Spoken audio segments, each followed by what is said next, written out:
Hello, আসসালামু আলাইকুম। আলবনিস family vlog থেকে লাবণী বলছিলাম। চলে আসলাম খুব সুন্দর একটি ভিডিও নিয়ে। অবশ্যই আমি কোথায় গিয়েছি আজকে সেটা জানতে পারবেন। আমার এটা ছিল ঈদের ২য় ভ্লগ।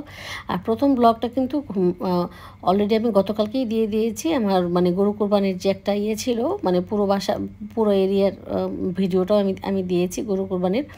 তো যাই হোক, ওটা ছিল আমার ১ম ব্লগ। এটা হচ্ছে 2nd ব্লগ। আমার কিন্তু রান্নাবান্না যা করেছিলাম আমি ঈদে, আমি এগুলো কিছু ভিডিও করিনি। তো যাই হোক, ভাইয়ের বাসায় চলে আসলাম 12:30টার দিকে। আমার বাবার বাড়ির ফ্যামিলির সবাই আসবে এবং আমার মেজো ভাই শ্বশুর বাড়িরাও সবাই আসবে। ঈদের দিনটা আর কি, 2nd দিনটা সবাই একসাথে থাকবো বলেই আসলে গল্প করব, আড্ডা হবে, খাওয়া দাওয়া হবে, এর জন্যই একসাথে হওয়া। তো ভাই মেজো ভাইটাই আমি আমি চেয়েছিলাম 2nd দিনটা আমার বাসায় দাওয়াত হবে, কিন্তু না, ছোটো ভাই মেজো ভাইয়ের ওয়াইফটা ফোন দিয়ে বললো যে আপু মানে আজকের কথাই বলে জন্য চলে গেলাম।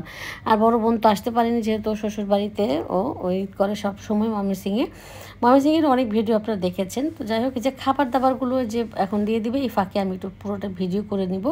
আর আমার ভাইয়ের বাসা তো আসা হয়, কিন্তু এভাবে ভিডিও করা হয় না। তো দেখা যায় আমার অন্যান্য ভাই বোন আসার আগে করেছি কি, বাসা খালি পেয়েছি, ফাঁকে আমি সুন্দর করে একটু ভিডিও করে নিলাম।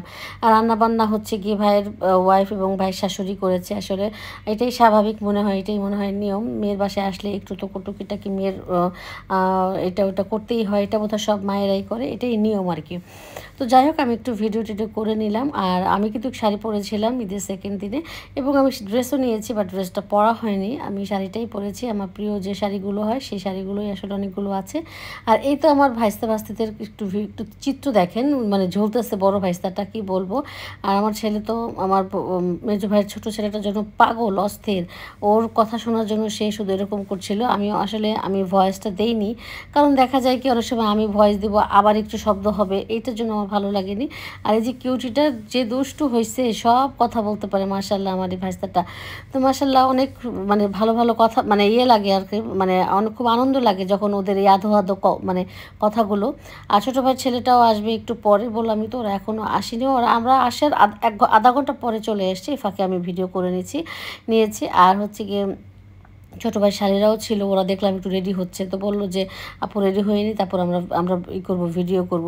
তো আসলে ছবিটা তুলতে মানে খুব একটা তোলা হয়নি। আসলে আমার একটু সমস্যা হচ্ছিল, এখানে আশেপাশে এত শব্দ হচ্ছিল যেখানে ভয়েস দিচ্ছিলাম, তাই আমার ভয়েসে একটু প্রবলেম হয়েছে।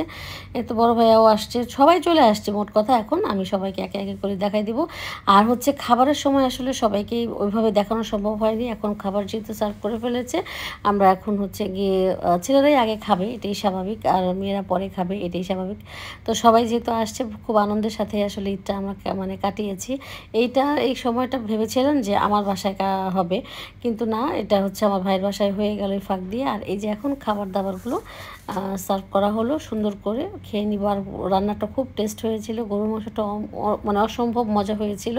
আর পোলাওটা তো এমনিতেই খাওয়া গিয়েছে, এত ভালো লেগেছে। পোলাওটা অবশ্য খালাম্মা রান্না করেছে। এই যে মেজো ভাই শ্বশুর আসছে, যে মানে খালু অল্প সময়ের জন্য আসছে, খেয়ে আবার চলে গিয়েছে। আব্বা, আমার হাজব্যান্ড, বড় ভাই, ছোটো ভাই সবাই কিন্তু খেতে বসেছে একসাথে। আর এই বাচ্চাগুলোকে অন্য রুমে দেওয়া হয়েছে যেহেতু দুপুরবেলা। আর এটা হচ্ছে আমার ভাইয়ের শালি, ও হচ্ছে ওর ভাগনাকে খাওয়াচ্ছে খুব সুন্দর করে। আজকে এই পর্যন্ত, আল্লাহ।